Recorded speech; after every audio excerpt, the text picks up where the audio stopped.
একটা জিনিস কি শুধু আমার সাথেই হয়? প্রায় সব ব্র্যান্ডই বলে 7 দিনে গ্লো, 1 সপ্তাহে গ্লাস স্কিন, 10 দিনে ফেয়ার স্কিন। সত্যি কথা বলতে স্কিন কেয়ার এত ম্যাজিক্যাল নয়, but I found a cream on the internet that actually seems good to me. আর সেটা হলো গ্লোফারা স্কিন লাইটেনিং ক্রিম। এটার ইনগ্রিডিয়েন্ট লিস্ট আমি যখন চেক করলাম, আমার সত্যি কয়েকটা জিনিস খুবই ইন্টারেস্টিং লেগেছে, আর সেই কারণেই আজকে আমি এটা নিয়ে কথা বলবো। প্রথমেই যেটা আমার অ্যাটেনশন গ্র্যাব করেছে সেটা হলো ফরেস্ট ওয়াটার। আর সব থেকে মজার বিষয় হলো ফরেস্ট ওয়াটার ভারতের স্কিন কেয়ার ফর্মুলেশনে এর আগে ব্যবহারই করা হয়নি। এতে ন্যাচারাল মিনারেলসের ট্রেস অ্যামাউন্ট থাকে, যা স্কিন ব্যারিয়ার সাপোর্ট করতে সাহায্য করে। আমরা সবসময় কি করি?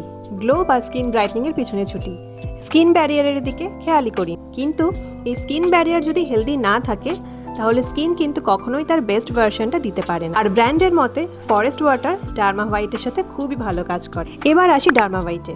এটা কিন্তু কোনো র্যান্ডম ইনগ্রিডিয়েন্ট নয়, এটা ফ্রেঞ্চ কোম্পানি BASF এর ট্রেডমার্ক ইনগ্রিডিয়েন্ট, যেটা স্পেশালি মেলানিন প্রোডাকশন টার্গেট করার জন্য তৈরি করা হয়েছে। স্কিন টোন, ট্যানিং, পিগমেন্টেশন এসবের সঙ্গে কিন্তু মেলানিনের সম্পর্ক রয়েছে। তাই এই ব্রাইটনিং প্রোডাক্টের মধ্যে যেহেতু ডার্মা হোয়াইটের প্রেজেন্স আছে, আমার কাছে কিন্তু এটা একটা স্ট্রং পয়েন্ট মনে হয়েছে। এরপর আছে গ্লুটাথায়ন। গ্লুটাথায়নকে স্কিন কেয়ার ওয়ার্ল্ডে মাস্টার ইনগ্রিডিয়েন্ট বলা হয়, এবং এই গ্লোফারা ক্রিমে এটা তার অরিজিনাল ফর্মে ইউজ করা হয়েছে। অ্যান্টিঅক্সিডেন্ট স্কিনকে ব্রাইট করে, আনইভেন স্কিন টোন আর ডার্ক স্পটকে কমায়, প্রিম্যাচিওর এজিংকে স্লো করে। তাই ব্রাইটনিং ফর্মুলেশনে গ্লুটাথায়ন থাকাটা অবশ্যই ইন্টারেস্টিং। আর ফোর্থ ইনগ্রিডিয়েন্ট হলো alpha arbutin. Alpha arbutin naturally blueberries থেকে ডিরাইভড।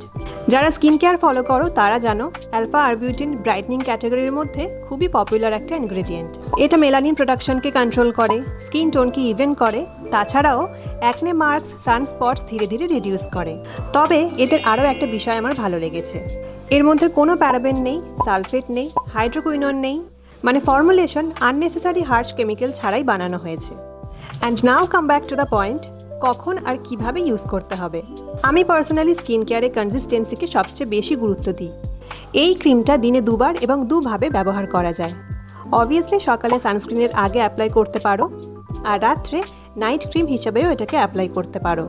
তবে যদি তোমার ময়েশ্চারাইজার বা সানস্ক্রিনের সাথে লেয়ারিং করতে কোনো সমস্যা হয়, তাহলে শুধু নাইট ক্রিম হিসেবেও এটাকে ব্যবহার করা যায়। এবার আসি সবচেয়ে ইম্পর্টেন্ট কথায়, আমার কেন এই ব্র্যান্ডটাকে এত ভালো লেগেছে। কারণ এরা কোনো রকম কিন্তু আনরিয়েলিস্টিক প্রমিস করছে না।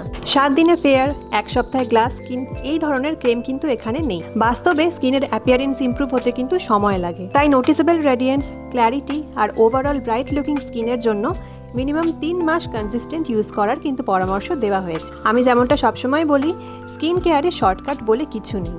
ভালো ইনগ্রিডিয়েন্ট, কনসিস্টেন্ট ইউজ আর পেশেন্স, এই তিনটের কম্বিনেশনই হলো আসল গেম চেঞ্জার। তাই যদি তোমরা একটা ইনগ্রিডিয়েন্ট ফোকাসড ব্রাইটনিং ক্রিম খুঁজে থাকো, যার মধ্যে forest water, alpha arbutin, glutathione আর ডার্মা হোয়াইট আছে, তাহলে এই গ্লোফারা স্কিন লাইটেনিং ক্রিম তোমরা উইশ লিস্টে রাখতে পারো। এটা অ্যামাজন, ফ্লিপকার্ট দুটো জায়গাতেই অ্যাভেলেবেল আছে। ডেসক্রিপশন বক্স আর পিন কমেন্টের লিঙ্ক দেওয়া থাকলো, তোমরা গিয়ে চেক করে নাও। আমি তো এটা তোমাদেরকে ডেফিনেটলি রেকমেন্ড করব। তার আগে তোমরা বলো কমেন্ট সেকশনে যে তোমাদের এই 4টে ইনগ্রিডিয়েন্টের মধ্যে কোনটা সবথেকে বেস্ট মনে হয়েছে।